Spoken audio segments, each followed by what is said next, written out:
This is the Bell Review on Yale Radiocast.com. You already know what it is. Thank you for tuning in to the Bell Review. We are now live. This is your boy Dylan Yale Entertainment, Yale Radiocast. Thank you for tuning in. This is we got a big day. I got a lot going on right now, man. An outstanding weekend. We got a room full of people. The League of Extraordinary Gentlemen is in the building. I got my co-host, my brother to the left of me. What's going on, Trevor? Peace and blessings, Di. How you feeling today, man? Man, I'm feeling outstanding. What's going on with you, bro? I'm good, man. I'm happy to be here. We're going to be talking to Mayor Khalid, find out some information, you know what I'm saying? Bless the people with some information on this kind of overcast Saturday, but it's all right. You just jumped right in and you ain't even give me time to build it. Okay, my bad. He already broke it down. I'm eager, man. I'm eager and excited to be here. Bro. Yeah, man. So what's going on with you? Well, let's build it, man. What's been going on with your week, man? Tell everybody about what your week been like. Well, this week I found out that I did book a role in a movie that's shooting here in town, but I can't talk too much about it under contract kind of thing. But yeah, I booked a little role in a little AAA in the building. Yeah, you AAA. know, gotta keep it moving, man. Just gotta keep it moving and do some things. Oh, okay. Yeah. I want to give a shout out to the Black Man Lab. Is that the podcast? I joined on to them brothers yesterday, man, and they had an outstanding event going on, and I met some outstanding brothers, man, just to show that we are doing the work in the community. It's a wonderful event, bro. Man. We about to change the narrative. I feel really strong about that with the things that was presented before me, man. And I'm feeling really good about just the presentation of the black man. Yeah, I appreciate you inviting me to be a part of that. Man, well, I appreciate, since everybody know the mayor's in the building, the mayor's in the house. We appreciate him for the invite, man. So I just love what I saw. And I was telling him earlier that it's kind of coincides with my ideology for the League of Extraordinary Gentlemen, the LEG. Just a group of like-minded brothers who basically have goals within the community just to show that we are doing the work. There is a view of the black man, and we want to change that narrative that we are authors, we are actors as well, but even deeper than that, we are into politics, we are into community awareness. We got therapists in the community, we got doctors in the community, we got policemen in the community. Shout out to my brother Billy D. You know what I'm saying? Absolutely. His organization, Accountable Youth, actually mentors the youth to work with the police community up there in the Carolinas. So, man, I feel honored, you know. So this is a great day for me. Everybody who is on the stream, I want y'all to give a comment, give a shout out, give a call in. The call in is 678-501-5177. Yep.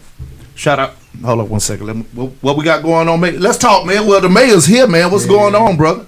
Hey, man, it's great to be here. Thank you so much for this opportunity. Learning about you all from Trav Barber, who's always, and that's really when we talk about brotherhood, man. That's there's some people, they get information and they hoard it and they keep it, and you gotta trade favors to get it. But Trav told me, man, this is a great show. You definitely should come on. He told me about it, so I'm. Oh man. Shout out to Travis Barber. And we want to talk about some things with Travis Barber that you posted on your YouTube recently, because we're talking about voting. Voting season is here, you know, for those voters and non-voters. Because I ain't going to lie, man. I ain't been the biggest advocate of voting in my own ignorance. One thing about being a man, you got to admit your ignorance. You know what I'm saying? You got to admit your growth. You got to admit that you got to be aware of where you once were, or you got to be aware of where you are or where you're going to. So I can admit, man, that I wasn't the biggest advocate for voting. I hear you. You know what I'm saying? And still working on some things, man. Honestly, there was a time when I was like that myself. I'll never forget the. I think we all learn different things about the system, and it can be disenfranchised. And I remember in 2004, I think it was, Bush v. Gore. I didn't vote in that election, and man, my mom was so mad at me. But I had just found out about this electoral college. You know, for those of you who all don't know, that's something to go look up. Do like it, folks, go look it up. But at the time, I think Georgia had maybe 13 or 19 electoral votes. I think we got like 21 now. But we don't actually elect the president. We elect the electors who elect the president. And I found out that the way the Electoral College works is that whoever wins the majority of the vote Right. they win all the electors for that state. It's one or two states where they'll split it, where say you got 20 electors and somebody wins 60% and somebody wins 40%, they'll split the electors out Right. 60-40. But here in Georgia, if a Republican wins by 51%, then all 21 of Georgia's electoral votes Go to the winner. Go to that president. So I found that out. I knew Georgia was a Republican state, so I was like, well, what's the point of voting? Because I know that all of the electoral votes for Georgia's going to go Republican. My vote doesn't make a difference, and so I didn't vote. But what I have since learned is that it's not always about what's at the top of the ballot. It's all of the offices that are at the bottom of the ballot. Right. I know we're going to get into this in a minute, and I'm going to tell you that's watching the offices at the bottom of the ballot and realizing that those are the people that control the things that happen in our community every day. Okay. That's what really got me re-engaged into voting and into politics. 'Cause, I think when you watch national television, you see Biden and Trump, on the screen or whatever. You see these national figures, and you think, man, like, no matter who is the president, my neighborhood looks the same. Ooh. So why am I voting? But then, like I said, if you ever go in and you go and vote, the president is on the first page, maybe the president and the senator, but then there's a second page and a third page, and you scrolling down, and there's all these questions that people that you've never heard of, issues that you haven't heard talked about. But that is where all of the things that are going on in your community, that's where all of those decisions are. So you got to go vote. How do you get young brothers in communities to understand that those people that are down the line, down the page, are really who make the decisions for their communities? How do you get them to be interested in the whole process? I mean, when you really got to break it down, and you got to go tell them. When the way that I came into this work, I was in the movement for Black Lives. I helped organize the Atlanta chapter of Black Lives Matter. And, obviously we sort of formed around issues of police violence, but then we started looking at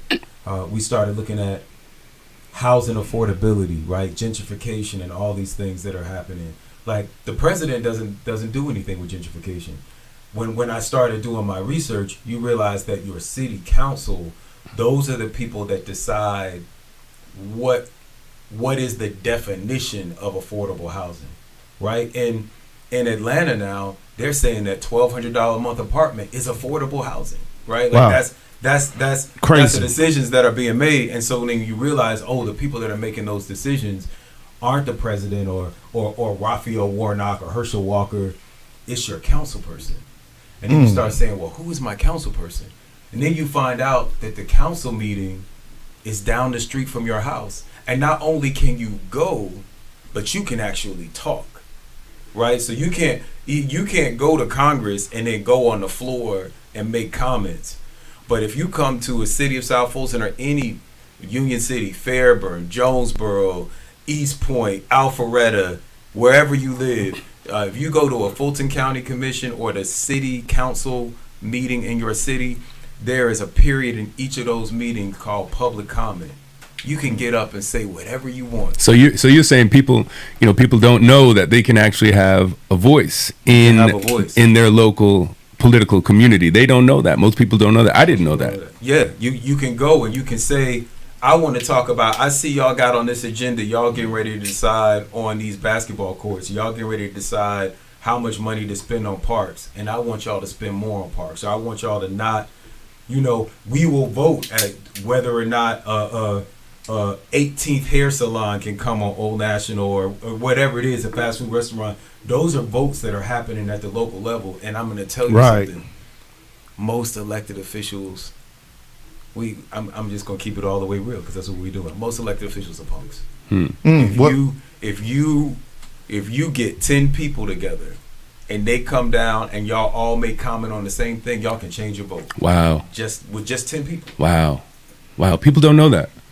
People don't know that. Just get your family, bring them down to the council meeting, and whatever's on your family's mind, you can put that into the conversation of the local political arena. So let me ask you, what was it that got you personally interested in politics? What was the journey from you just being a dude hanging out in the city to you becoming the mayor of the city that you're hanging out in? Well, I'm going to tell you. So I was in this movement, and we were protesting. I say like, 20. It's on my Facebook page. I want to say 2016, I was doing a sit-in with some it was a group of us. Black Lives Matter was obviously there.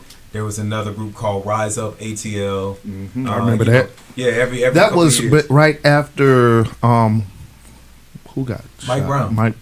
Mike Brown, and then I was out there in those protests. Like, I was out there in the middle of those protests. Absolutely. Yes, we sir. took over Stone Mountain. Yeah. People are still marching on Stone Mountain. We were, some of the first people to do that in our generation. But I said, I was learning that a lot of these decisions were made at the local level. So, for example, whether or not the police can come and kick in your door with a no-knock warrant and shoot you in your sleep the way they did Breonna Taylor. That's not federal. That's not being decided in Congress. That's being local decided level. in City Council. Yes. My first year at City Council, we approved the police manual.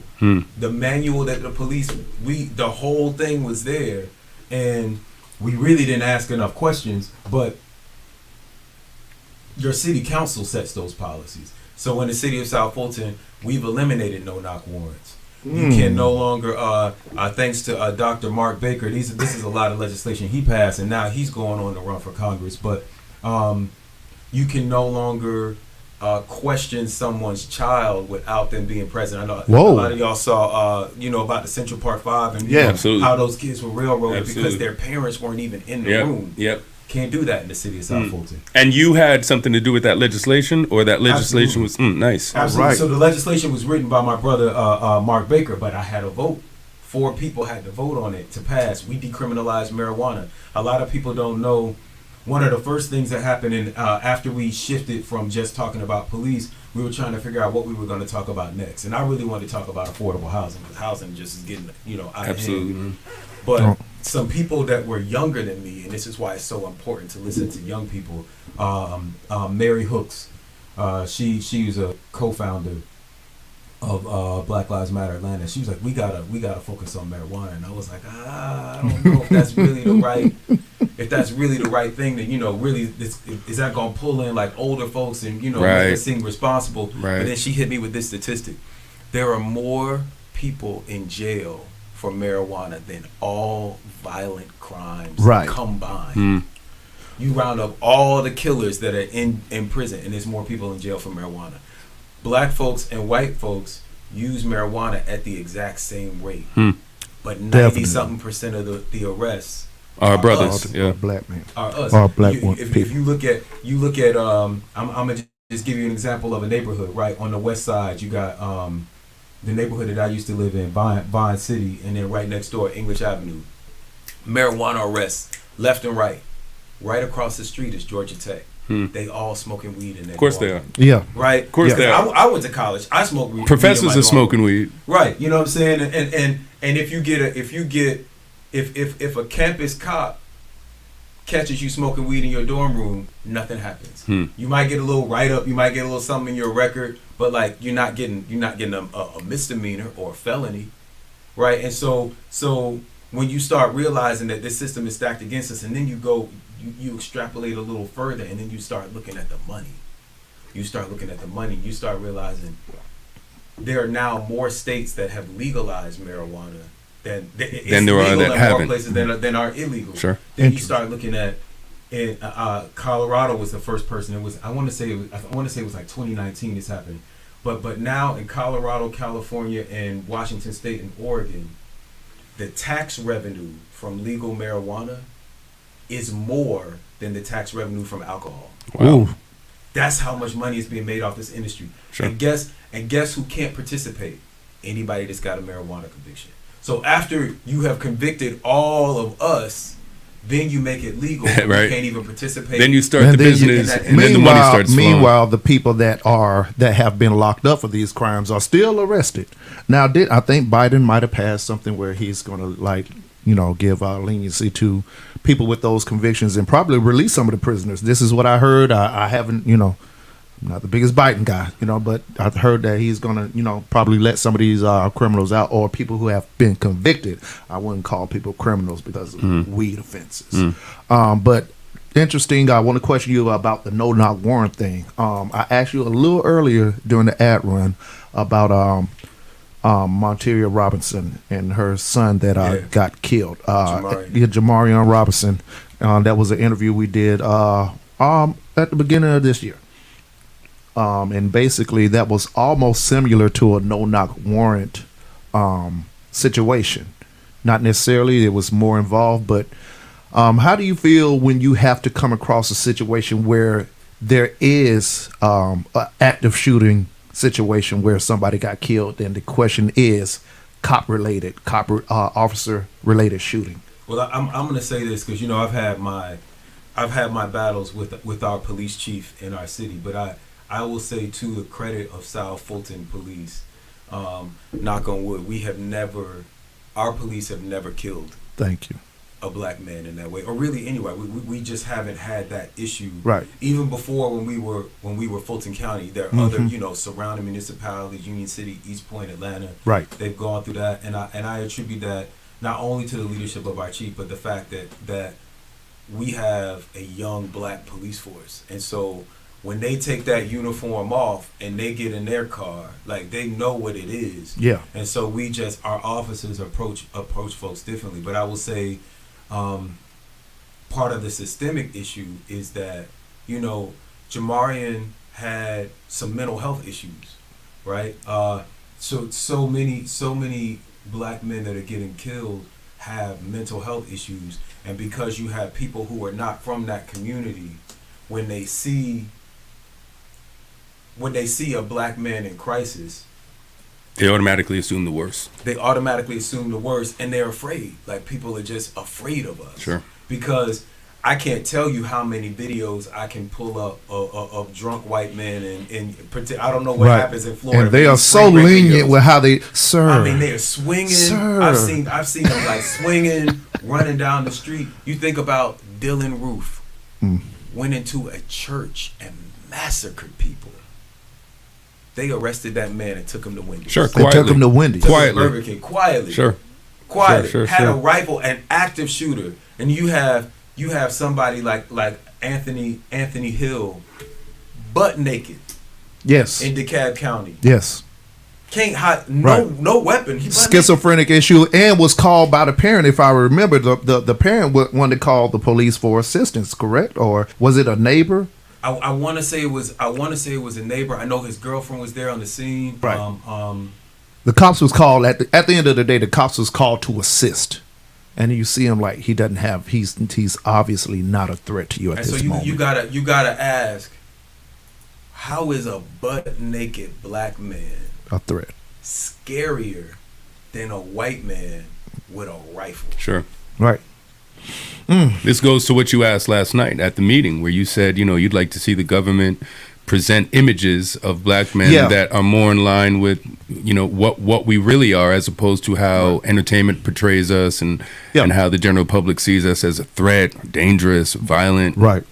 And that's really big to me. Like, we have a negative image, and we kind of honestly, we promote our own negativity in some forms and facets, but it's been given to us. It's been used. We've been weaponized against ourselves. Absolutely. And we've become a tool against ourselves. So all we see is these certain images, and all of the images aren't bad, right? A black man is a black man. A black woman is a black woman. Everybody should be allowed to be who they are. Yet and still, there is a certain pushed narrative behind a certain image. My son has dreads. It's dreads, right? But maybe to a different community, a black man with dreads is a danger.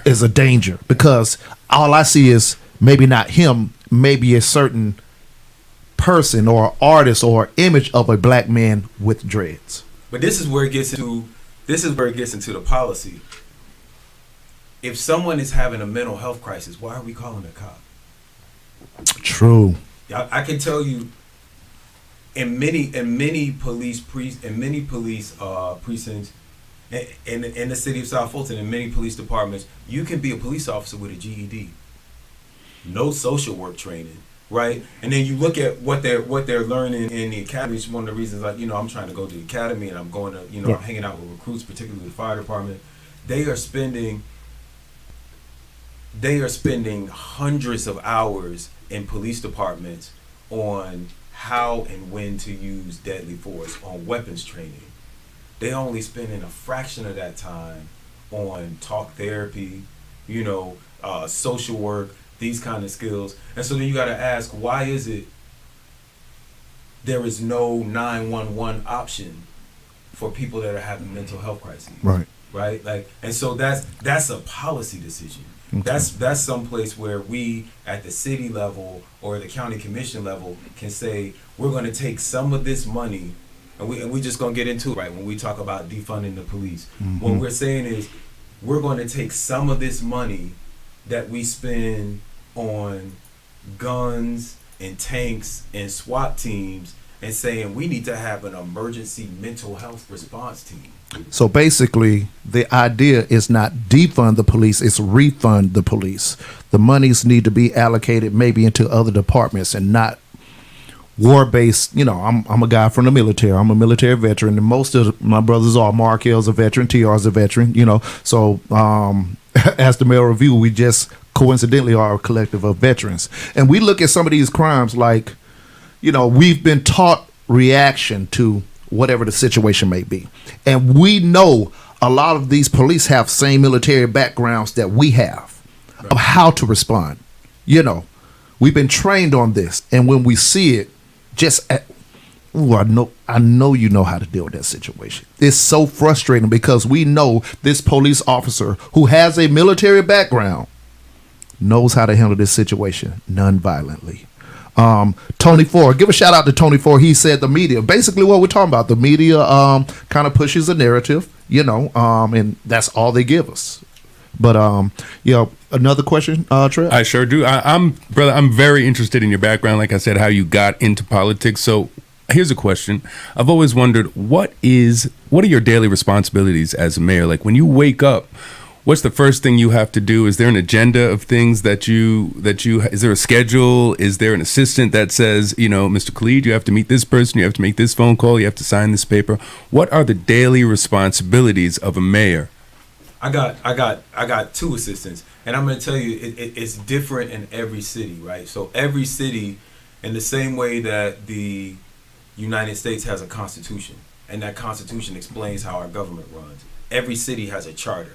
That's the constitution for that city. Interesting. And some cities, and in that charter, it says what powers the mayor has. Okay. In some cities, usually in your bigger, older cities, your Atlanta, Philly, DC, Chicago, New York, the mayor has really broad powers. Those are older cities, so the mayor is like a little mini governor. In DC, in New York City, the mayor appoints the superintendent of the schools, right? We don't do that in Atlanta. Okay. But in Atlanta, the mayor picks the police chief. They pick all the department heads. In my city, the mayor doesn't have that much power. There's only a few positions that the mayor gets to appoint, and they can only appoint them if the positions are vacated. It just gets in the weeds about how much power. But I will say this: there are some people that will say that the mayor of South Fulton, that as mayor, I'm just a figurehead. I don't have that much authority. Here's how that's a lie.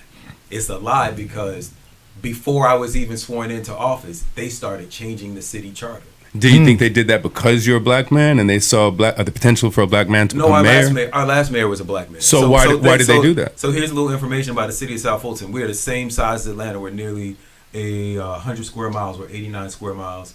100,000 people, 108,000 people actually, and with a population that is 92% African American. We are the blackest big city in America. Wow, that's something I'm sure you're proud of. I'm proud of it, yes. Absolutely. like that's a good look. Once again, like, we have a community that is our community in numbers. With that said, support for black business within the black community. Well, I want to answer this brother's question about where I think the opposition comes from. It starts with this. This was my campaign slogan. I was like, if we're going to be the blackest city in America, then we have to be black on purpose. That's the shirt. Period. Define that. Which means not just being intentionally black in our demographics, but black with intention in our policy making. We should be, every policy that we have, we should be asking, does this benefit black People, sure. Can we improve it for, if we change this policy, will it improve outcomes for black people? That's A, right? And then people say, oh, well, what about the 8%? You're being racist against the 8%. First of all, I'm going to say this. Any elected official would kill for a 92% approval rate. Absolutely. If we get 92, if you're doing well for 92% of your population, you're doing your job. And so really, we could stop it right there. Right. But if we want to talk about race, then we could talk about the fact that black people are at the bottom of nearly every metric for success in America. Our education system, we at the bottom. Our access to capital, we at the bottom. Our health outcomes, we're at the bottom. One of the reasons that COVID devastated our community, because we are leading in hypertension and obesity and diabetes and all of these other comorbidity factors, right? So if you improve the outcome for the people at the bottom, everybody's going to benefit. And then people will say, oh, well, you're running around talking about South Fulton is the blackest city in America. How would you feel if someone was saying, oh, they're the whitest city in America, or Forsyth County, once upon a time it was the whitest county? I'm going to tell you the difference. We didn't burn anybody's house. Okay. We didn't steal anybody's land. Okay. We're the blackest city in America because when we moved, everybody else moved out. Sure. And as a matter of fact, there are people like Marcus Coleman and other folks that can tell you that when we moved to places like Red Oak and Welcome Mall and Old National, what Old Nation are they talking about?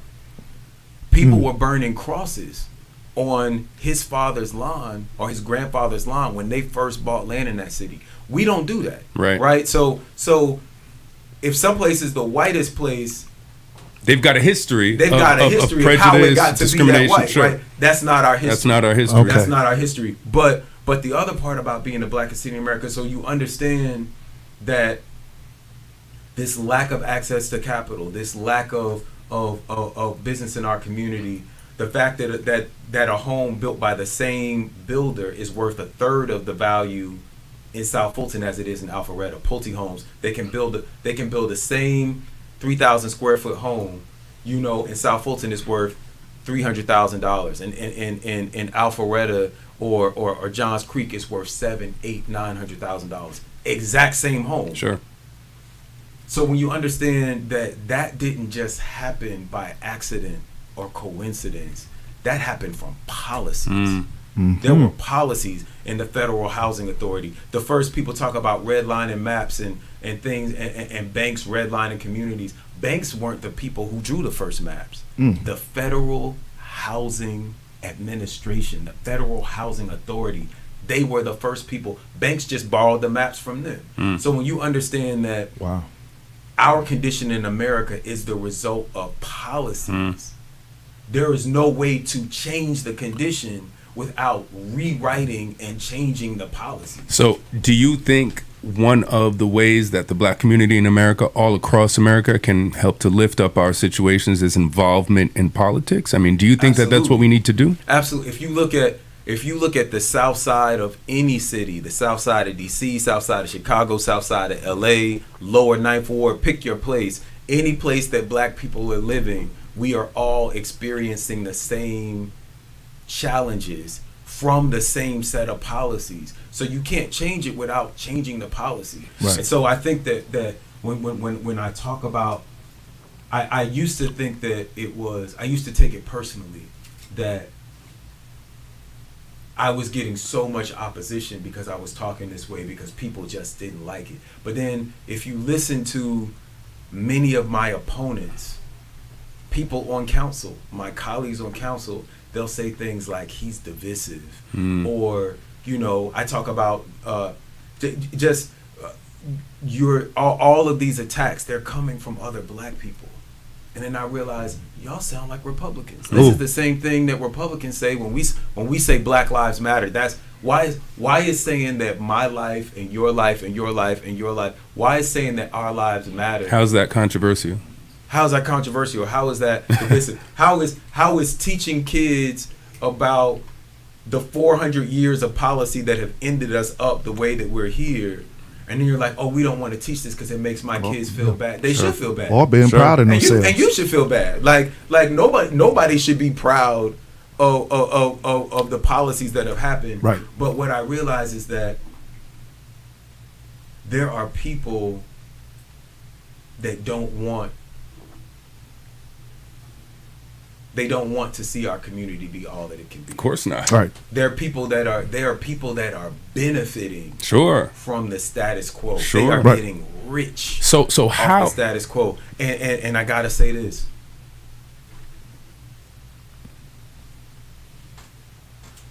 I now believe that the people that I am in greatest opposition with have been assigned to me. Oh wow. One of the things that you can do, because everything is open records when you're in public office, is that you can go back and look through, they call them campaign contribution disclosure reports. Anybody that gives your campaign more than $100, even if they give you $99 one day and then $2 the next day, then you're over the $100. It's got to be on a report. If you go through those reports and you pull up who is paying for these people, because whoever pays you, that's who you answer absolutely. to. That's your contingency. That's your real contingency. If you look through my disclosure report, it's paid by the people. It's paid by people who live in South Fulton. It's paid by black business owners in South Fulton. It's paid by regular folks. It's paid by regular. I get a lot of money from outside of South Fulton, but those are also like regular people. Oh. I'm not getting money from developers. We got a question on the screen. Shout out to Black 1972. That's Brother Mark L. Mayor Review, League of Extraordinary Gentlemen. How do you feel about the current affordable housing crisis? And what is the South Fulton County stance on helping to remedy this crisis? Probably want to go into a backstory about you moving into one of the lower end housing just to assess the situation, correct? Yeah. Well, first thing I'm going to say is, so the city of South Fulton, we got to do a name change at some point, is different than South Fulton County. Okay. South Fulton County is all the cities in South Fulton. East Point, Fairburn, College Park, Palmetto, all of those are in South Fulton County. Chattahoochee Hills is in South Fulton County. The city of South Fulton is its own city. Right. I will say that we have the most affordable land and the most affordable housing, not only in Fulton County but in the entire metro area. Right. So we've got some of the most of. But what we have to do is we have to understand that people are coming after that housing. You talk to anybody in the city of South Fulton, they got people calling every day trying to buy their house. That's the first sign, right, that people want that land that your house is sitting on. And when they start buying it, the housing prices start to go up. This isn't something that just happens overnight. The way the situation that Atlanta is in now, the city of Atlanta, that was 20, 30 years in the making. They tore down all the projects. They stopped building affordable housing. They stopped subsidizing affordable housing. One of the issues, and I got to go back to this because this is the other thing when I talk about us being black on purpose. Love the shirt, by the way.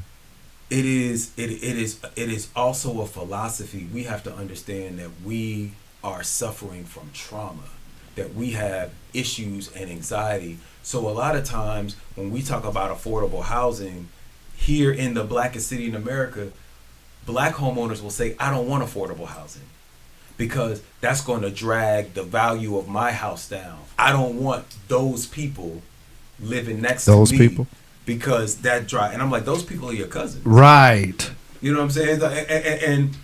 And people will say things like, oh, well, I think we should have a little gentrification. First of all, there's no such thing as a little gentrification. Word. When they come in, they take all of it. When they take over. Sure. They come in, yes, your housing value goes up. They get rid of that noisy neighbor that you don't like. But like you said, they've got a 20, 30-year plan so that within 10, 20 years, that whole neighborhood is going to be completely different. In 2-3 years, Yep. they reporting you to code enforcement because you hadn't painted your house. Yeah. You know what I'm saying? Yeah. You got too many cars in your yard. So all of a sudden, you are now the people that they want to get out of the neighborhood. Right. We Get out actually of your own neighborhood. We actually got a call in. Thank you for calling in to the Mayor Review. Who do we have on the line?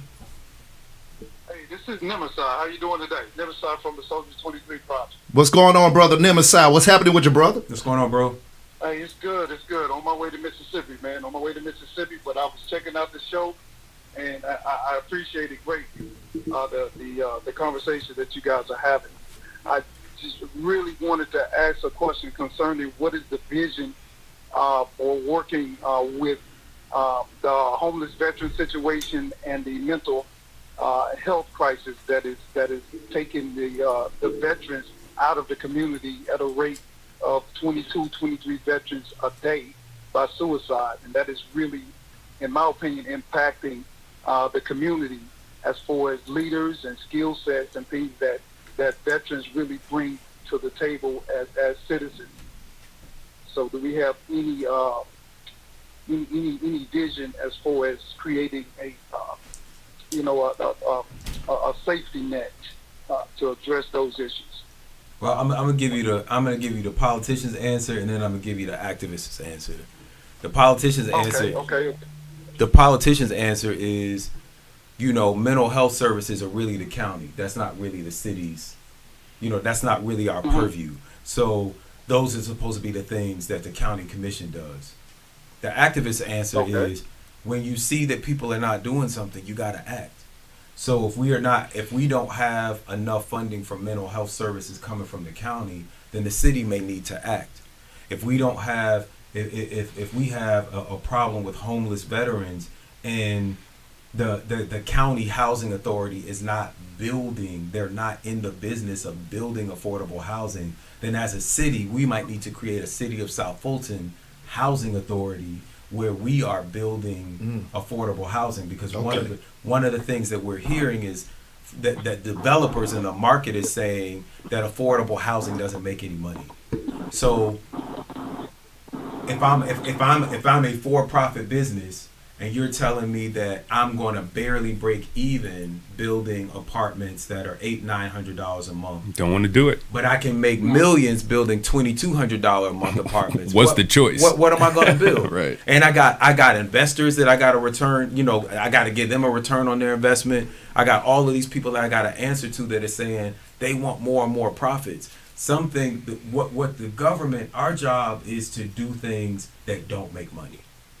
That at the least we are breaking even, and so building parks, building affordable housing, running these sort of programs that don't generate a profit, that we have to do that. And some people will say it's not the government's job to do that. That is literally what we are here to do.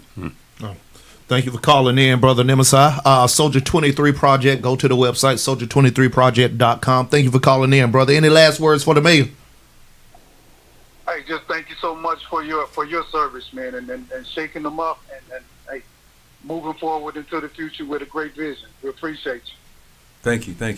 How do we make politics an attractive thing for children to get involved in at a young age, so that when they become voting age, they're knowledgeable about the system. They know how things work. They know, for example, you said, kids don't know that they can go to the council meetings. I didn't know. How do we make politics something attractive for kids? Because kids, they don't care who the president is. They definitely don't care who's on their council. They don't even know that they have a council. How do we get them to understand that politics is something that they need to pay attention to because it matters as far as their future? How do we make it something attractive to them? Like put it on cereal boxes, or, you know what I'm saying? What is a good marketing campaign to get to bring kids into politics at a young age so that when they become voting age, they're knowledgeable about it?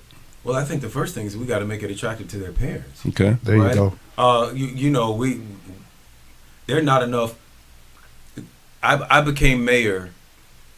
There are, I want to say there's like 70,000 voters in South Fulton. Like 6,000 people voted. So the turnout was like 11%. 10%, 11%. 11%. So like 90% of the people that can, like and what I say is, man, we gotta make it sexy, right? A lot of the my opponents will say that I'm always up to these antics, right? You That's know, what they call it antics. But what it is like I'm just trying to get people's attention. Sure. Right? So Khalid Cares USA, that's my handle. I got a TikTok, I got an Instagram. I'm making Instagram videos. I got the first dog. He's got his own Instagram. He hosts events. People have dogs. You gotta meet people where they are to get them, instead of someone told me this once and I never forgot it. People don't care how much you know until they know how much you care. So you got to go where people are and say, what are you interested in? What things get you excited? Let me ask you this, man, because it seems like you are a mayor. I wouldn't say it seems, you are a mayor of the people, and you probably, I wouldn't assume you to be of the older generation. You're pushing in a new era of politician, yes. A different look, a different view, a different attitude. I know you're having some conflicts with the previous generation, right? Because you kind of mentioned that the people that are up under you are the people that you're in competition with. Also, I do know that when you came into office, you kind of like asked for the resignation of some people. Yeah. What was the conflict that you're having? What are those conflicts, you being new generation versus the old heads as we would deem them to be? I'm going to tell you something. I won with 60% of the vote across every district in the city. The north side, where the homes are 600,000, a million, to the south side, Old Nat, across every demographic. Mm-hmm. There are a lot of seniors, they rock with me. And they rock with it. They are saying it's time for us to get out the way and let your generation. First of all, I'm not really that young. I'm in my 40s. We still consider that, because I guess some folks dealing with people that's in their late 50s, 60s. It's a new generation. Lifelong career geriatric politics. I gotta put that out there though, because some people see me and they think I'm like 30. I did. I'm like, TR, I think he's 38, 39, brother. I drink a lot of water and I don't have kids. Oh. But no, the kids will do it. I'm gonna let you know. but a lot of these seniors, like, they get it, So I just wanna, when people say things, and I'm not saying like when people say things that are untrue, you just gotta call them out and check it, because that's a lie will fester and grow and spread, and so that there is a lie that like. I am just all for young people, and it's just young people against old people. There are a lot of seniors in our community that like understand the things that I'm talking about, and they see. Here's the thing: seniors, grandparents love their grandkids. Of course they do. Love their grandkids. Parents love their kids. Black parents love their kids, and when they see somebody getting their kids and their grandkids excited and engaged, that makes them happy. So that's that's not really the issue. But when I ask for the resignations, and first off, it is my right. I have a First Amendment right to speak. Mm-hmm. So I can say, hey, I cannot fire anybody. And I said that repeatedly in my speeches. I said that in my written communication to them. I said that behind closed doors with them. And anybody who tells you that I didn't, they're lying, and I have proof. Okay. But I asked for the resignations because those people were appointed by a different mayor with a different vision. Absolutely. There you go. Right? The like it or not, in the city of South Fulton, the mayor's office is the only elected official that is elected by the entire city, not your neighborhood or your district. All of our council people have districts, right? And so the people in one district may feel a certain way, but this is the only citywide elected position. Okay. And in the charter, right, in that governing document, it says that the mayor is the spokesperson for the city. It is my job to speak on behalf of all of the people. And so it also says that the mayor is the part-time CEO of the city. People like they try to act like that's not in there. It's still in there, even after all the changes that they made. And so my job as the mayor is to lay out a vision for the city, and then if the people buy into it, they vote for me. So I laid out a vision that we could be a real life Wakanda, and that it was our job to take care of the least of these. Again, part of being, when I say that we're black on purpose, that means that we are one family. You go to a black family reunion, a black cookout. Let's just talk about the family reunion, right? Everybody eats at the family reunion. You know, everybody don't always put their money in. You know, you got that auntie that's been trying to organize the reunion for like 2 years. Now, you didn't put your money in, you might not get a shirt, but everybody's gonna eat, and your children are gonna eat. So we can't leave people in Camelot living in units that have black mold, that have rats, right? That the power is not even on sometimes. These are all real situations that I encountered in Camelot. My last month there was October. So I just moved out last month. But like, I would hear the rats running behind my head at night. There are two people that were killed while I was there. One woman was shot in front of her 4-month-old daughter. And I'm saying, people are living in apartments with mold. They're paying rent. They're paying $900 every month, and they have black mold, and they're getting sick, and their kids are getting sick.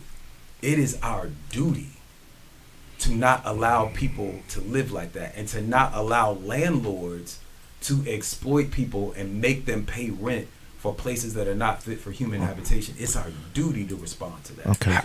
Let me go. Shout out to Jarman Bryant. This mayor is what South Fulton needs, and a question for Tyrone Roberts is, that's Brother TR. We've had conversations on the phone. The news spin that they put on the situation about you asking for the resignation made you look like you didn't know that you couldn't fire them. Can you speak on the thoughts of that? We just circle around to that. Yeah, so I'm gonna just say again, you got to look at the language. Is asking, if I ask you for your resignation, am I firing you? No, you telling me, please go. I mean, we just had a president, like, that's what he did for a living. You're fired. You're fired. You're fired. I just said, I would like your, and here's the thing. I wasn't going to accept everybody's resignation, but what you do is that you ask for everybody's resignation. It happens routinely. You look in the White House when there's a new president, all the cabinet people turn in their letters of resignation, and then that president picks the people that they want to come back. Because if you have laid out a vision for the voters, and the voters say, yes, we want you, we want the vision that you sold us, you have to be empowered to execute on that vision. Right. And if you got a bunch of people on your staff who don't fall in line with your vision, it's not going to happen. And here's the thing, you shouldn't want to work there. You shouldn't want to work Absolutely. there. I don't want to work for somebody who's pushing something that I don't believe in. Exactly. How did you come up with the vision?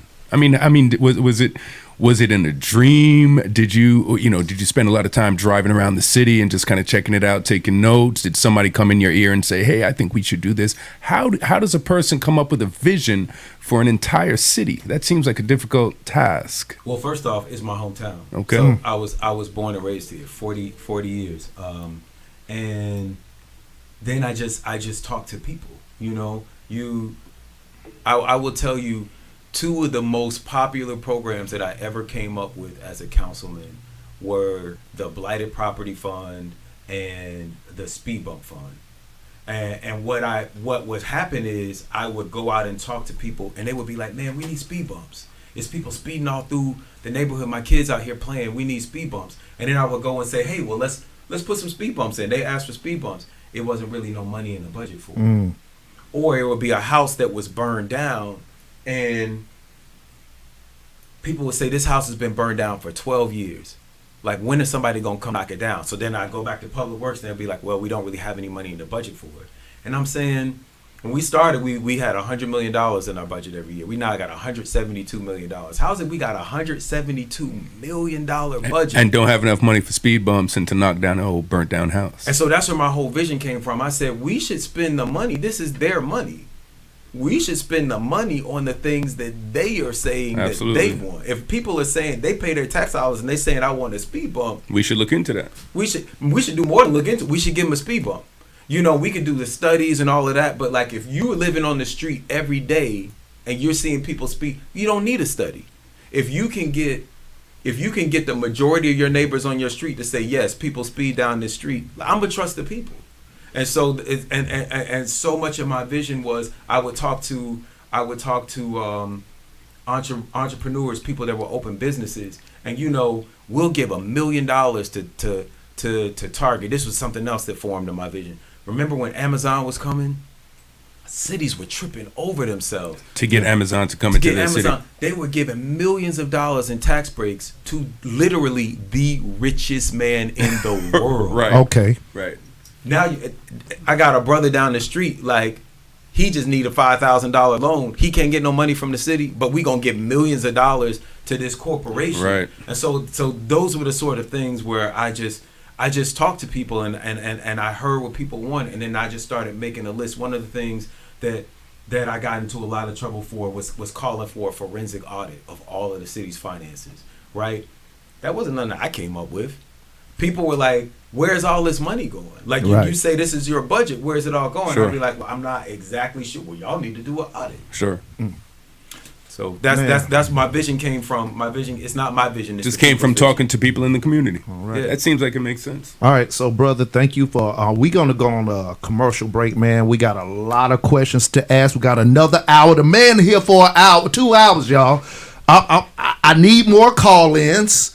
I need more comments on the streams. This is what we've been asking for. It's voting season. We are now in the political season where we can make a change. And the questions you could ask right here, right now. You don't have to necessarily be in South Fulton to pose a question or a comment, because this is community-based concerns that we have that affect all of us, especially when we want to show that we're changing the narrative. So we're going to go to a commercial break. We're going to come back. I need some call. And we're going to talk about some other stuff, too. Because I mean, it ain't every day that the mayor comes and just say, ask me anything. Hold up. Ask me anything. It ain't every day that a politician, period, gonna walk in and say, hey, hit me with it. Because I do love the Black on Purpose shirt that he didn't bring to the studio. We ain't gonna even talk about him. KhalidCares.com.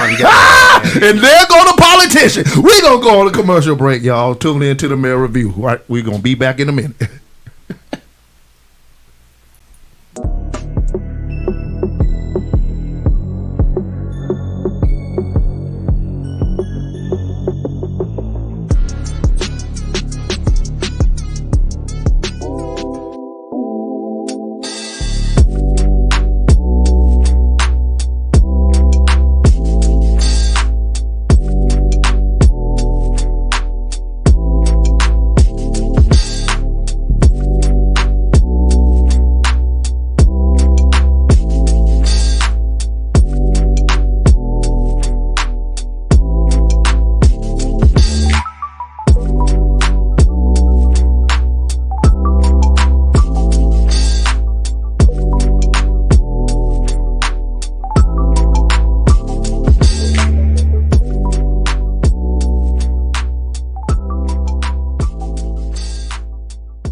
Yeah, we are now back from a commercial break. This is your boy Dialing Yale Radiocast, the Mail Review. I got my co-host in the building, Trevor David. What's up? What's up? What's up, man? And we got the mayor in the building, the people's mayor, Mayor Khalid. How you doing?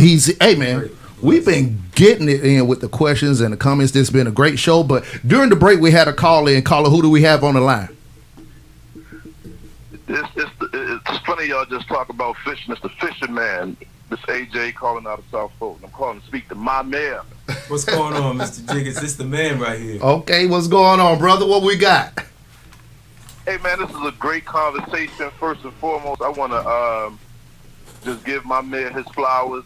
He's the hardest working mayor we got in the state of Georgia. I put money on that. You know, that man was out last night, all this week, and he back up at it this morning. Man. And first, I just want to give him his flowers for doing the work and walking the walk and talking the talk, first and foremost. Thank you. Bro. Y'all covered a lot of ground.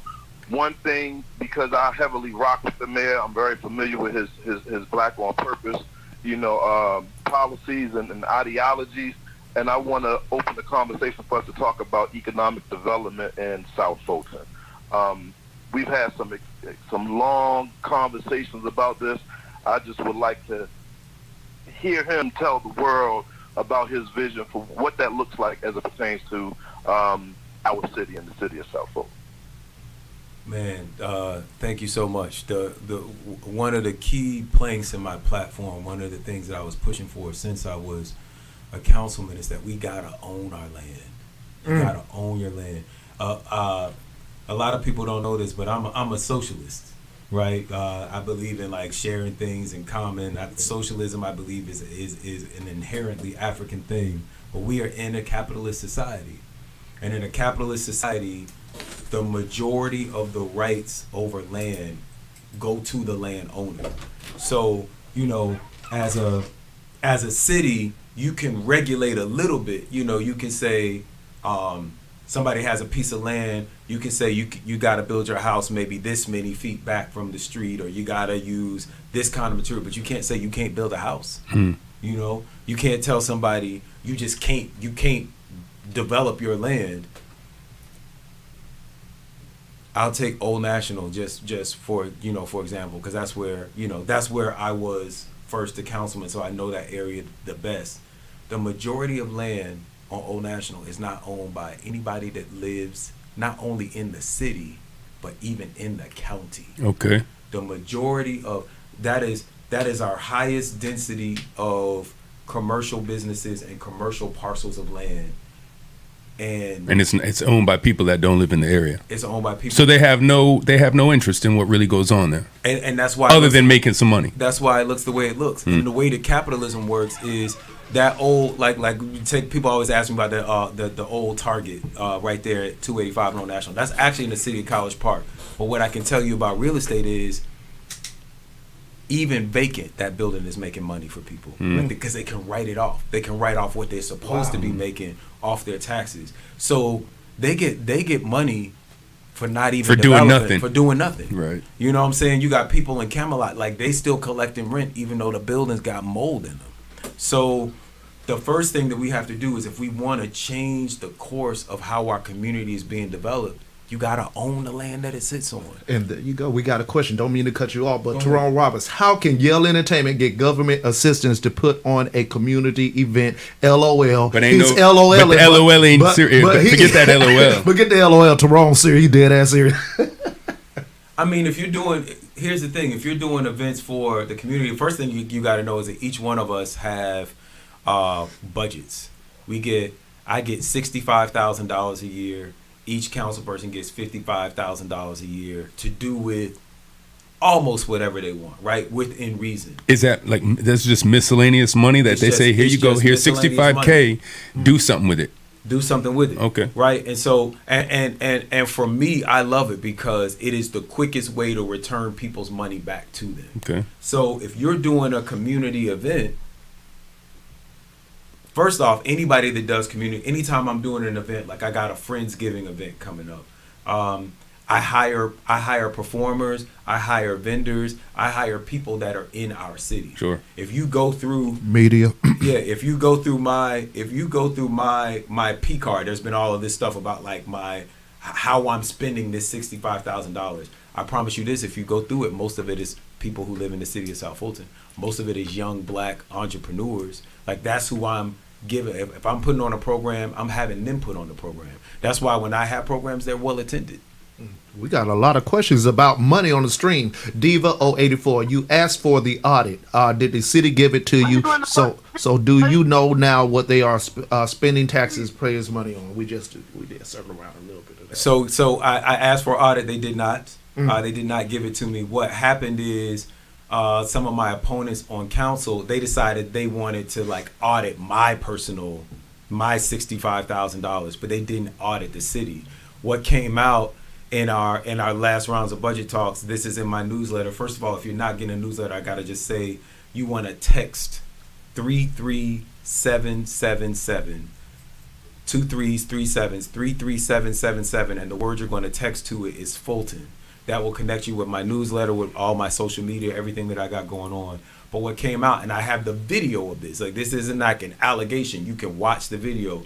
We were having a budget hearing. I told you we created a speed bump fund. It comes from the speed cameras. We got these speed cameras. Every time you go through a school zone, you get a $150 ticket if you're speeding. Turned out we were handing out tickets when people were going through there at night. Now, you're only supposed to be charging in the daytime. We were charging if you're going through there at night, when there was no school in session, on holidays, just all kind of. In 1 year, we made over $4 million in tickets. And I was like, guess what we got? We got money for speed bumps now. So I made this speed bump fund. I could only get a quarter of it. I was asking for all $4 million to go to speed bumps. But we got $1 million. Okay. We were in a budget hearing. The public works director said he only got $430,000. So $600,000 was missing from the fund. Right. Oh, man, we lost a call from the caller that was on the line. He could call back if you got some more comments or questions, brother. Appreciate your call in. But I got to say, answer the question. That's why we need the audit. So what's happening is that the city council has created a position of city auditor, which they control, and all they're doing is auditing the people they don't like, instead of just auditing everybody. Right. They're not auditing themselves for sure. We're not. Right. Well, okay, so we're coming back from the commercial break, and we had a little conversation on the break about fatherhood and parenthood altogether, and how the lack thereof is leading to, or possibly can be contributed to, the violence within the community. That's the way I view it. A lot of things go on. Just knowing my upbringing from where I come from, a bit of that is, where is the mentorship and the guidance for the kids that is causing all of this violence? Because we see a lot of violence in the city, right? And the conversation is, what's wrong with these kids? What's going on with these kids? And I mean, I think that's just one form of what's happening with the kids is there's no supervision. From what I see, it is, we could talk about why, for whatever reason, that fathers aren't there. I personally do not buy the ideology that men are not concerned with their kids. I do know it exists, but not at the numbers that they say, okay? Man, they've done studies. Again, that's where you got to get into the facts. The studies have shown that black men spend more time with their children than any other ethnic group. Yes, it was actually a study done by the CDC in like 2017 that showed that black men are more participating in kids' development in school, homework, and just spending time with our kids. So now we have to go into the reason why black men are there. Could be for incarceration, could be of distance for whatever reason, could be the mama mad at them. Right. let's just be honest about that. But on the other side, aside from the man not being there, we gotta address the fact of, if the man isn't there, now this stretches the duties of the mother.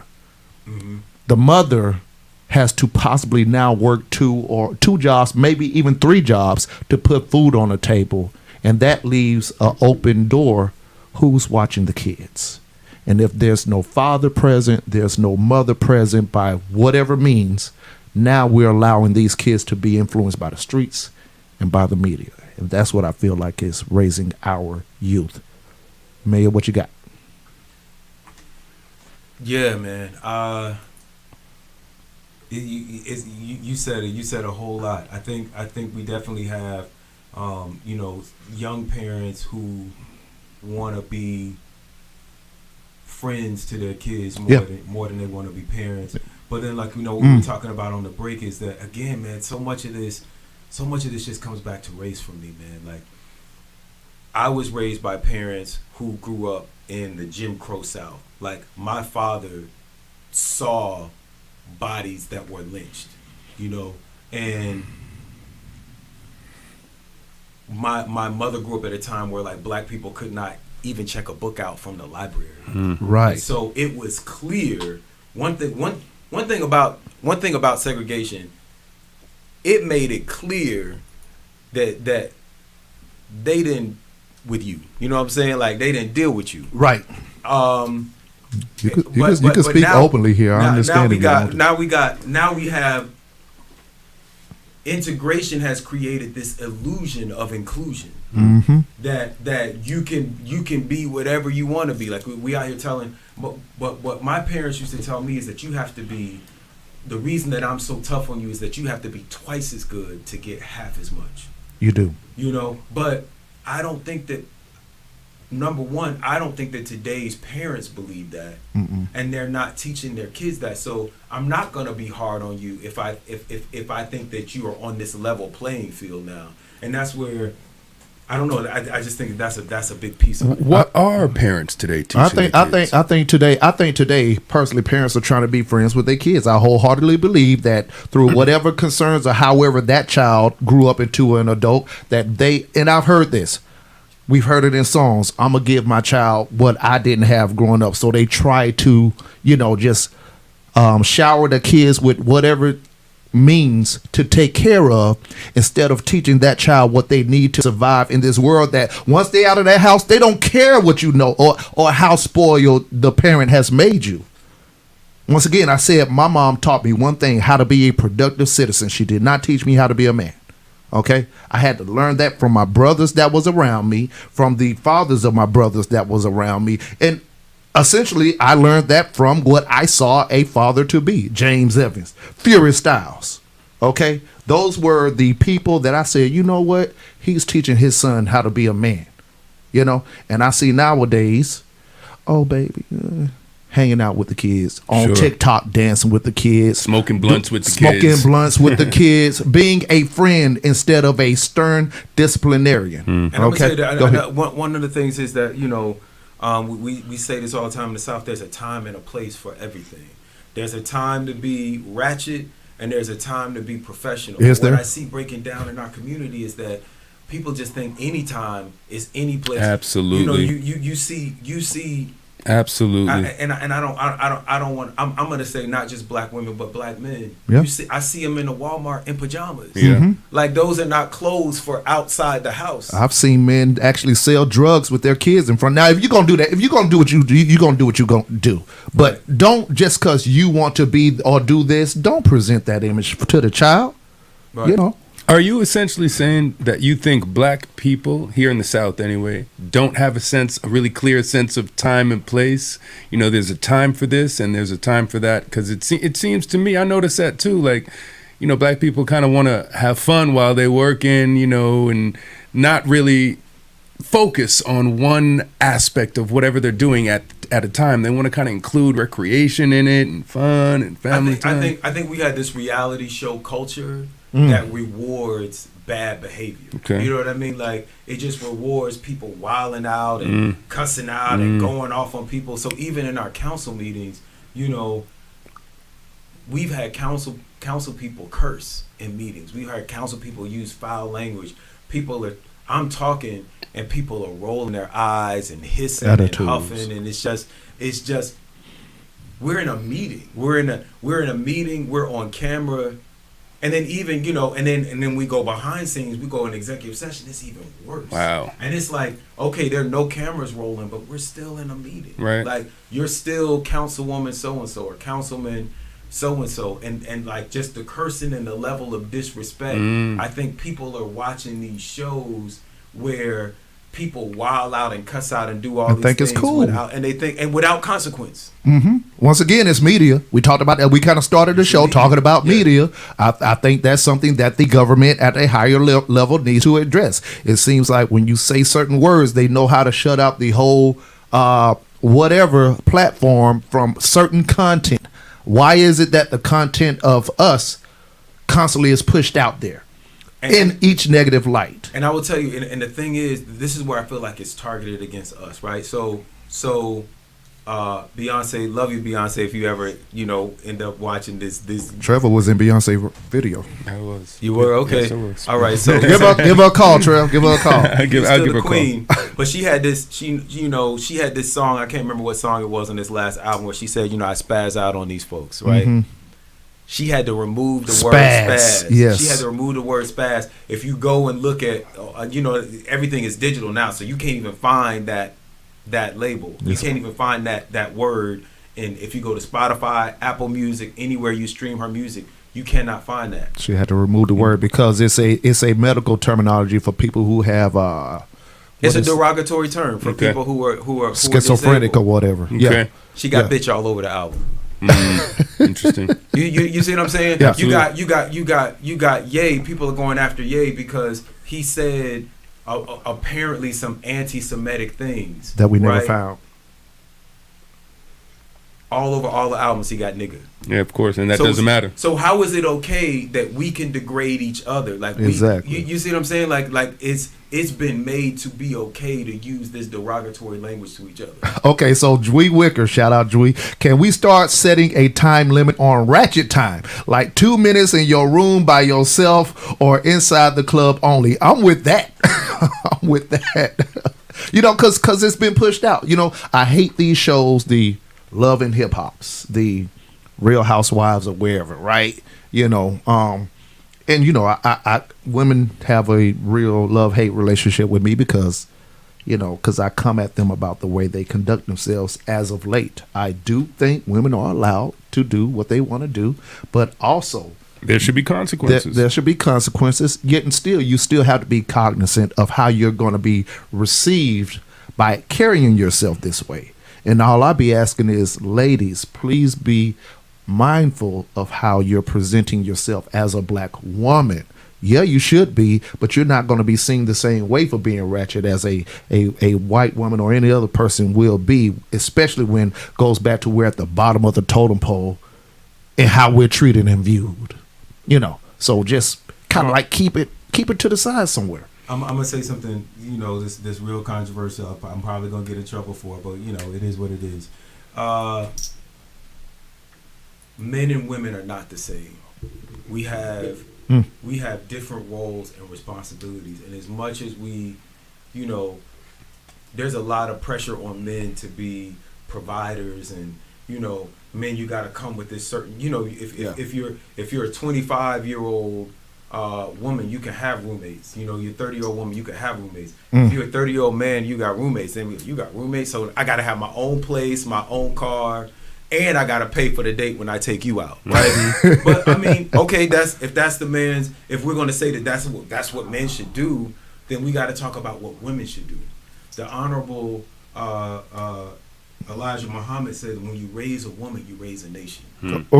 There you go. So women actually set the standard. They set the for what is there you go. allowable there in you the go. community. They don't just set it for other women. They set it for men because most men. I mean, they do. They're the mothers. Many men are after women, right? And so what you will and will not allow will determine how we behave. If you're saying I'm not going to be with a man who's selling drugs, I'm not going to be with a man who's killing other men or doing these violent things, then it's going to change the level of the community. But what I have seen is, no matter what a man got going on in his life, there is a woman who will take him in. Oh yeah, I can have 5 baby mamas, be a drug dealer, just whatever it is. There is some woman that is going to work with that. So you're basically saying women kind of set the standards for our entire community, essentially. I agree with that. I think it starts in house with the woman, the mother, the ones that give birth. I kind of see that, and I think that gets lost in a narrative of holding to a standard of sorts. Okay, so let's go to the streams real fast, and we're still open. We still want call-ins, people. Shout out to the streams, though. How can Yale Entertainment get government grant to economically uplift depressed urban area experiencing increased violence?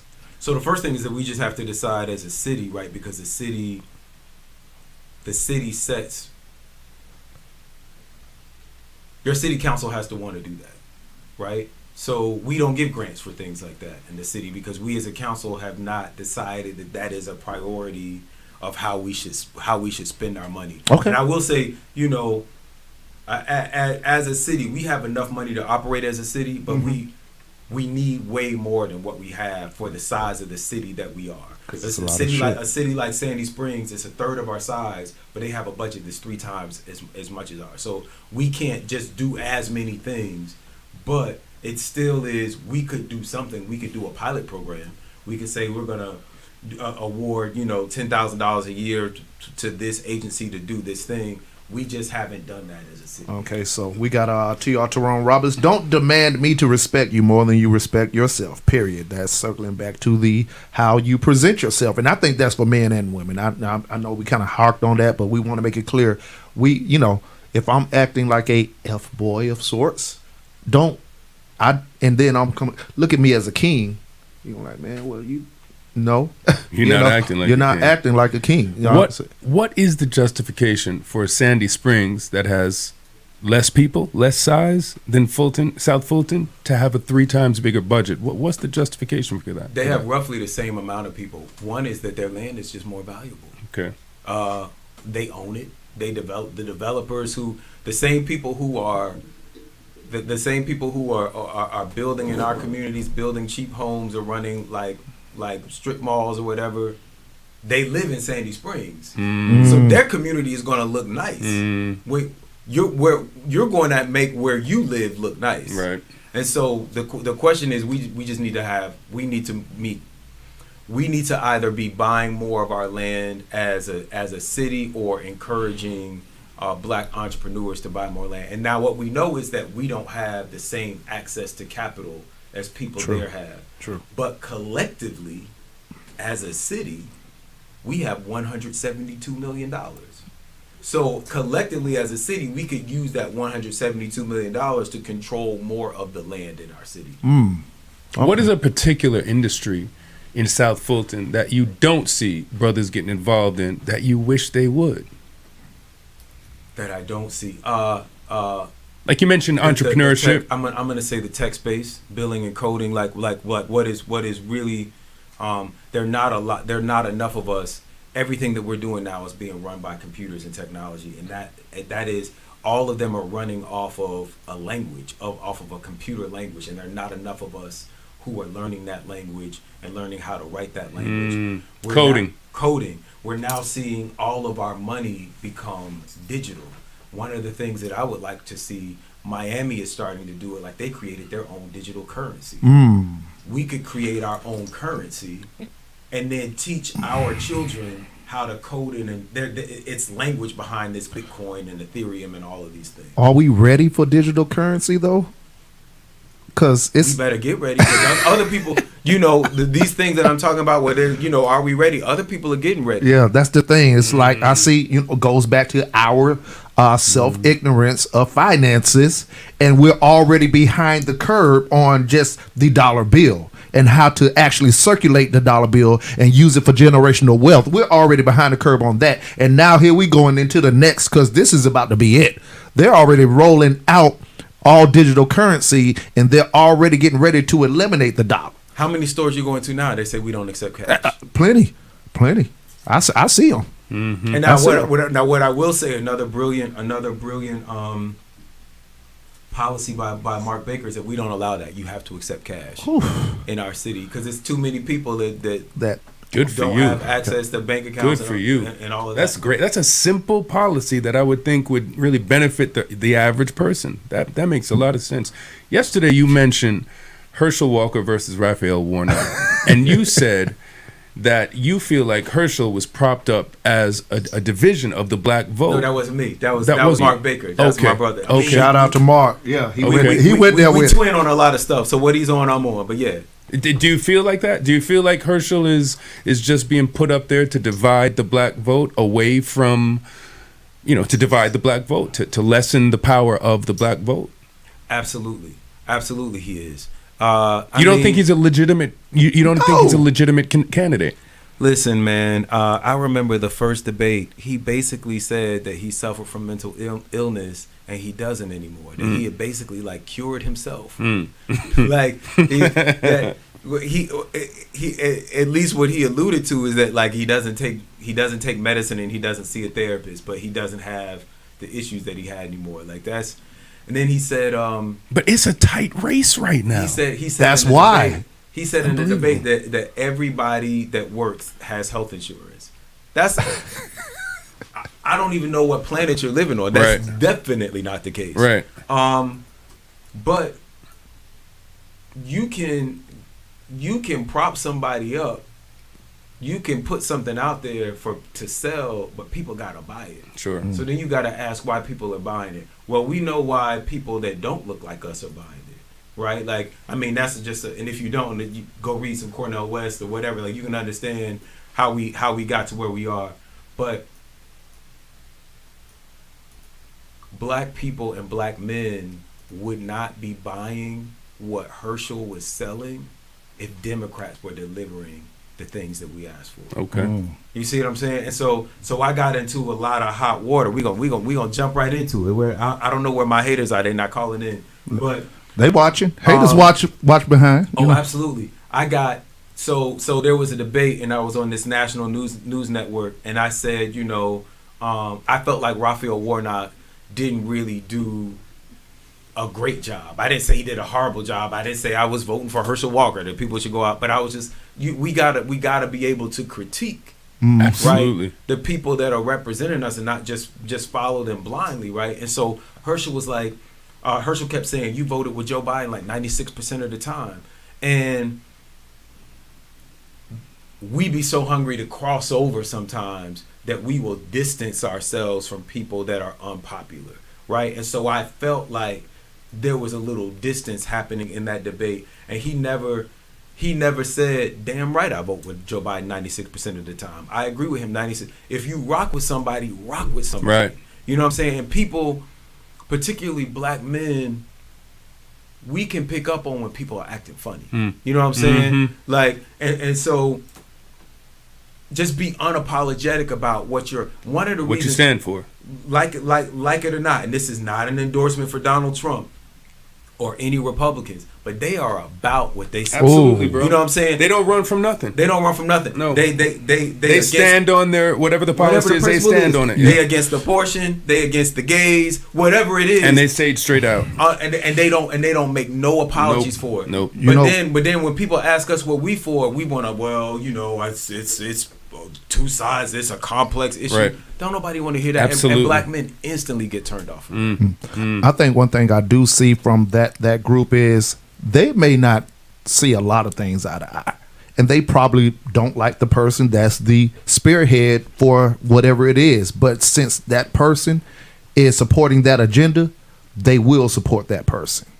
They will get behind them and probably behind the scenes like, I can't believe this is all goddamn God. This is who we got, So I think that's something that we can learn as far as a bit of togetherness is we got to learn how to deal with our own disputes behind closed doors, or any issues that Mayor Khalid has with dialing. In the forefront, we show like we're a united forefront. And behind closed doors, like, hey, man, I didn't like that you said this or that you're doing this, da-da-da-da-da. We need to learn some of that. But I do want to go ahead and share something that since we're talking about a lot of voting on politics, since we got the mayor in the house, voting season is upon us, and voter suppression is a thing. So I want to play this clip right here and want to talk about voter suppression and what we got to combat that. While the Peach State has seen record turnout in early voting, there are lingering concerns after a new voting law took effect last year that allows unlimited challenges to the voter rolls. Travis Barber says he got a red flag when he recently tried to cast his ballot, one of more than 64,000 voters whose eligibility was challenged this year under the new law. I was embarrassed. I had to be called to the side while everybody else is coming through their processes 1, 2, 3.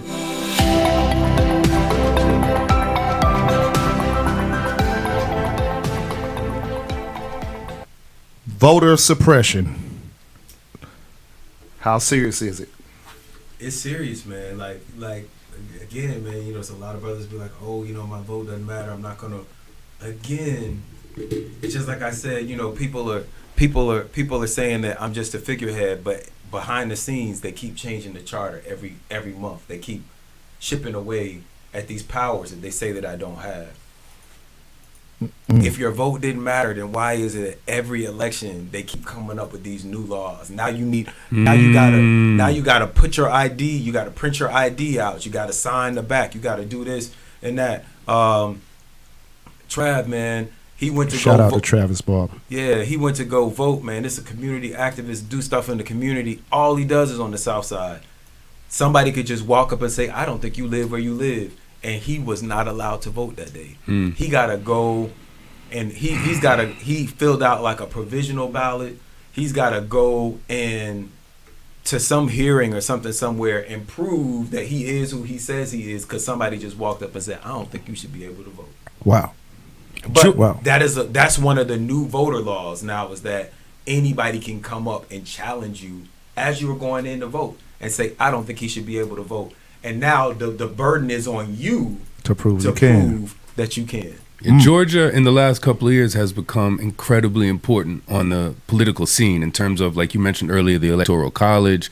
When I moved here 6.5 years ago. Didn't seem like it was that big a deal, but now Georgia it's kind of like a, what do they call it? A state that can A swing state. It wasn't a swing state just a few years ago, was it? It wasn't, and they didn't think we would be a swing state for like another 10 years. But it is. But Stacey Abrams and folks like the New Georgia Project, we registered millions of people to vote, and we shocked the world. We Right. got 2 Democratic senators. Right.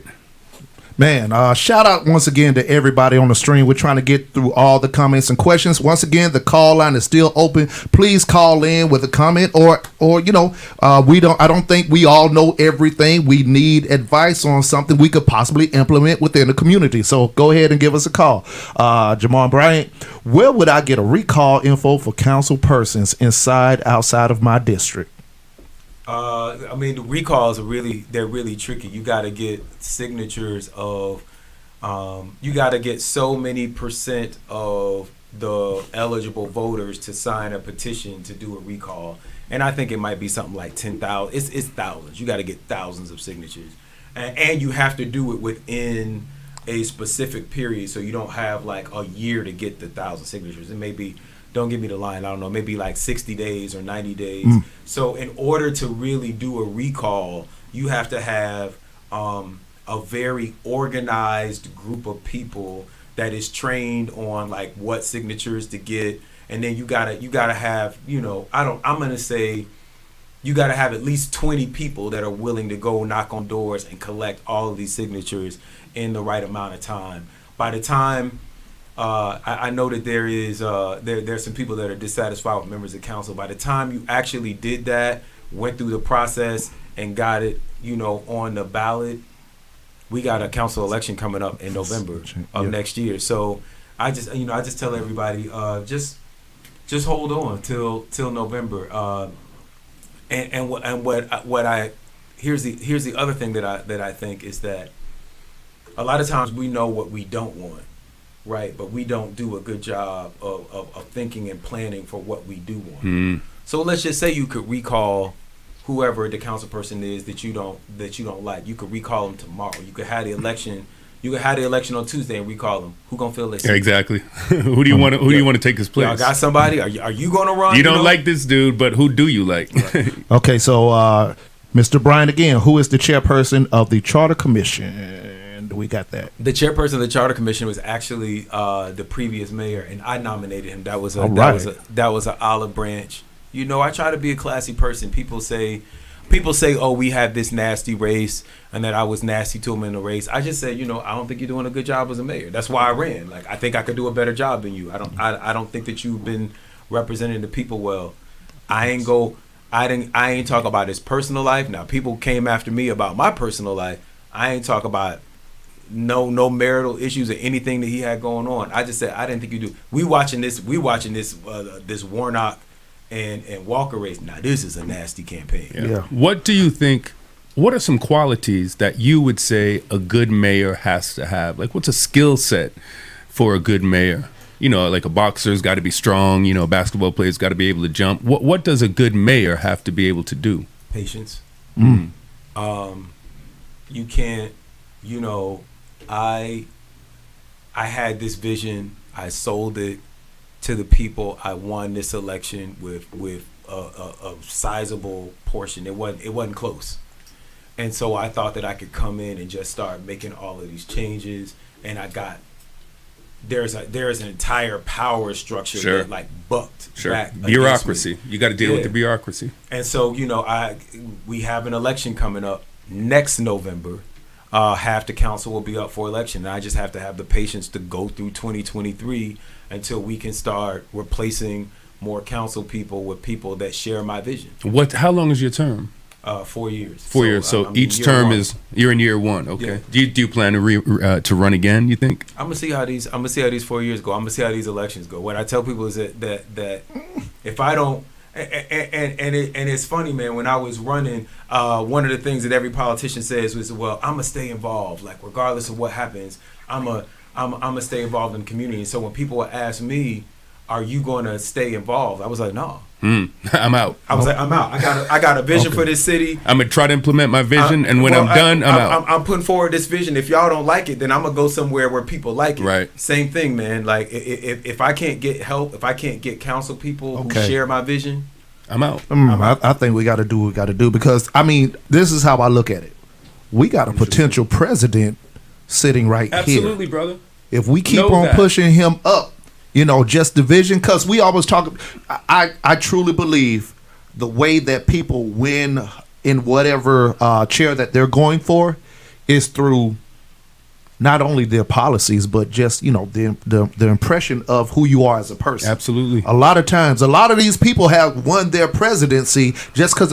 Come on, man. Ronald Reagan. Bill Clinton. Bill Clinton. People thought Bill Clinton was just a cool guy. Yep. Right? because he played the sax on He Arsenio. played a sax on, and the ball was rolling. Oh, he cool. Black people thought that they could resonate. It's a cult of personality. It's a cult of personality. So we got a guy here that we gonna have to push you up, my guy. Last comment before we kind of wrap everything up, or question: Phoenix 0730. Who is someone that the mayor Khalid admires politically?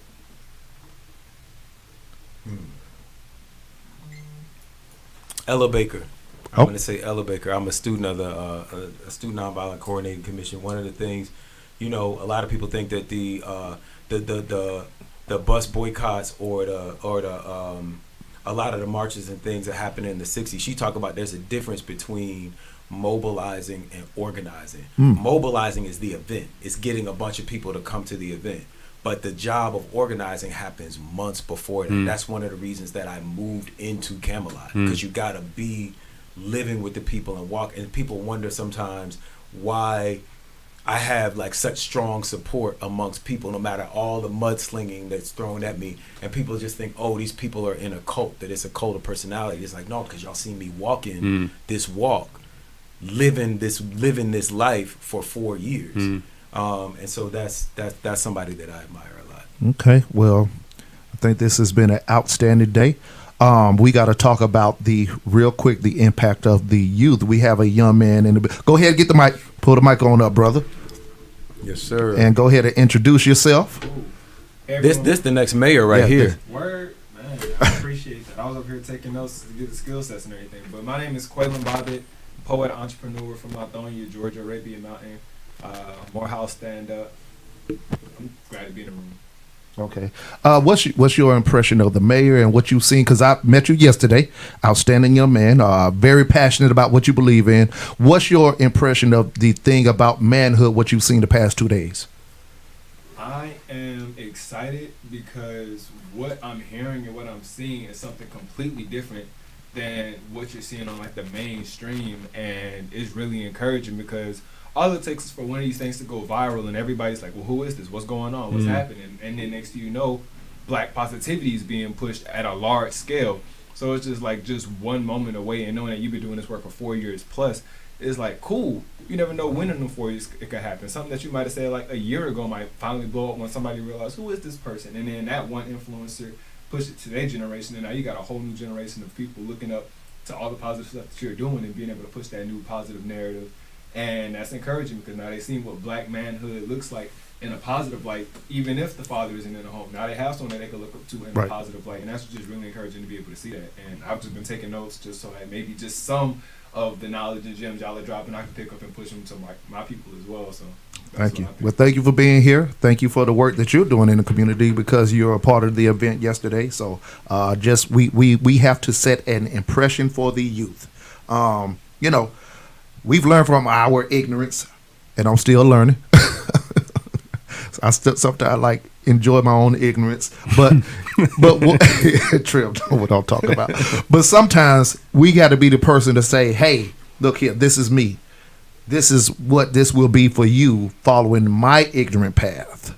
You know, so that's what all this. We have to set the steps. So with that said, Mr. Mayor, thank you for being here today. Thank you for participating in the Mayor Review, the League of Extraordinary Gentlemen. Absolutely.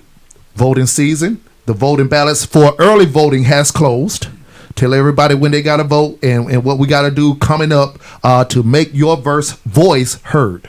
You got to go vote on Tuesday. If you are in Fulton County, or if you're in the city of South Fulton, text the word Fulton, Fulton, to 33777. I will send you back to your email my voter guide. It'll break down all the races on the ballot, all the questions, everything that you need to know. 33777. I apologize for that. I was given the wrong text code earlier. I hope didn't nobody text a club or something.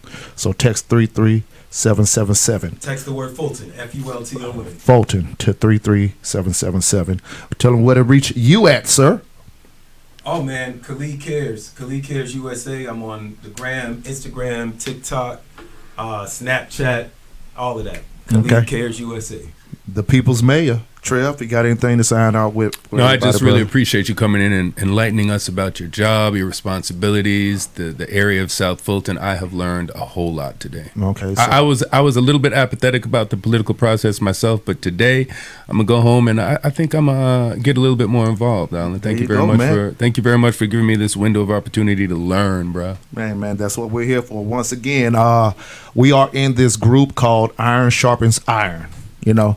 And I've really embraced that mentality that was given to us by Brother Terrence McCrae. Absolutely. You know, Shout out to T Mac. You know, and I've totally embraced the idea of being a participating hand in what the community needs.